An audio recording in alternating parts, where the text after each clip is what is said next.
స్వప్న కొన్ని మంచులు తీసుకురా అమ్మా.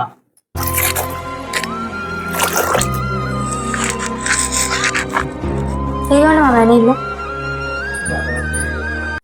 స్వప్న జరగ అద్దాలు తెచ్చి అమ్మా.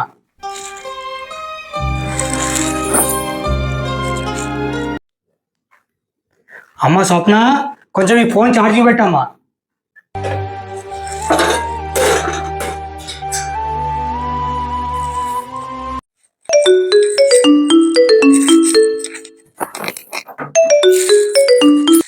అమ్మ చెప్పే. బాగున్నావా బిడ్డ? బాగున్నామ్మా. పిల్లలు పోయారా అమ్మ బడికి? పోయిరమ్మా. మామయ్య మంచిగా ఉన్నాడా అని? ఆయనకేమైందమ్మా, బండలెక్క మంచిగానే ఉన్నాడు. నేనున్నా కదా పని మనిషిని. ఏమైంది బిడ్డ ఎట్లా మాట్లాడుతున్నావు? మరి లేకపోతే ఏందమ్మా, ప్రతి చిన్న పనికి నన్ను పీక్క తింటాడు. ఆయన తోటలో అందరి వచ్చిండు, ఈయన ఎప్పుడు వస్తాడు?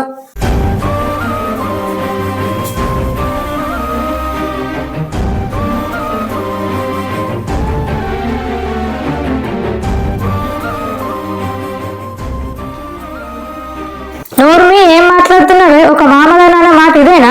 కడుపు కన్నం తింటున్నావా, గడ్డ తింటున్నావా?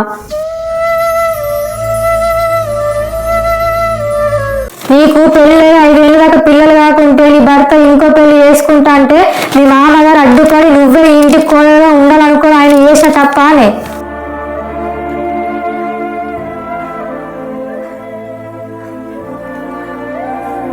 ఆ రోజు మామయ్య కూడా నిన్ను వద్దనుకుంటే నీ భర్త ఈ పాటికి ఇంకో దాంతో ఉండేవాడు.